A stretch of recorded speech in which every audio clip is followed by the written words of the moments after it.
تو این ویدیو میخوام یه دونه تمرین براتون اجرا کنم، یه دونه تمرین با کمک هم بزنیم و داشته باشیم. این که تمرین حلقه ها رو داشته باشیم و تمرین تمرکز. ممکنه برای اونایی که خب مدت زیادی ساز زده باشن خیلی چیز جذابی نباشه، ما عذرخواهی میکنیم ازتون، ولی برای اون دوستانی که دارن تمرین حلقه ها رو میزنن میتونه کمک کنه بهشون برای اینکه خارج از کتاب بتونن هر جایی که دوست دارن حلقه رو داشته باشن، رو ریتم باشه. امیدوارم که سوالی براتون پیش نیاد، ولی اگه سوالی پیش اومد میتونید با شماره تلفنی که اول دیویدی هست، اول فیلم هست تماس بگیرین. من در خدمتتون هستم، یا اگر نتونستید با شماره تلفن همراه هم 912 218 61 97 تماس بگیرین. بازم اگه سوالی بود، امری بود، در خدمتتون هستم. برای تهیه ویدیوها میتونید با همون تلفن ها تماس بگیرید. تمرین حلقه ای که داریم میخوایم 4 تا تون بزنیم سر شماره اول اون حلقه، یعنی 1 2 3 4. شماره یکمون با حلقه 1 2 3 4 2 3 4. اینو که اجرا کردین حلقه رو از شماره 1 برمی‌داریم میذاریم رو شماره 2. 1 2 3 4 1 2 3 4 1 2 3 4. اینم زدیم. حلقه رو میبریم یکی جلوتر رو شماره 3. 1 2 3 4 1 2 3 4. حالا میذاریم رو شماره 4. 1 2 3 4 1 2 3 4.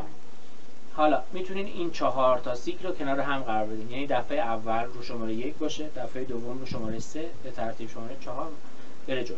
یعنی 1 2 3 4. حالا رو شماره 2 1 2 3 4 و 3 1 2 3 4 و 4 1 2 3 4. برای یکمون حلقه داریم، یعنی 2 تا حلقه پشت سر هم. 1 2 3 4 1 3 4 1 2 3 4 1 2 3 4 2 3 4 1 2 3 4 تندش میکنیم. 1 2 3 4 2 3 4 1 2 3 4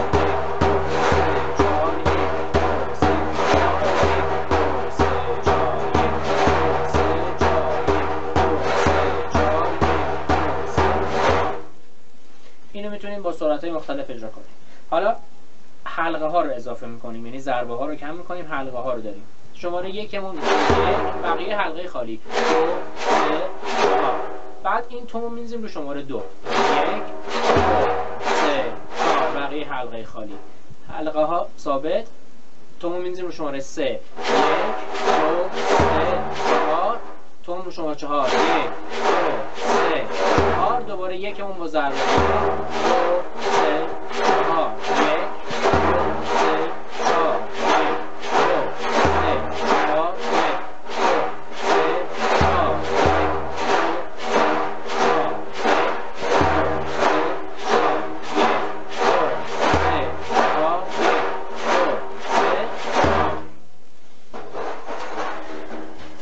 به نظر تمرین بعدی نمیاد، میتونیم با سرعت‌های مختلف اجرا کنین.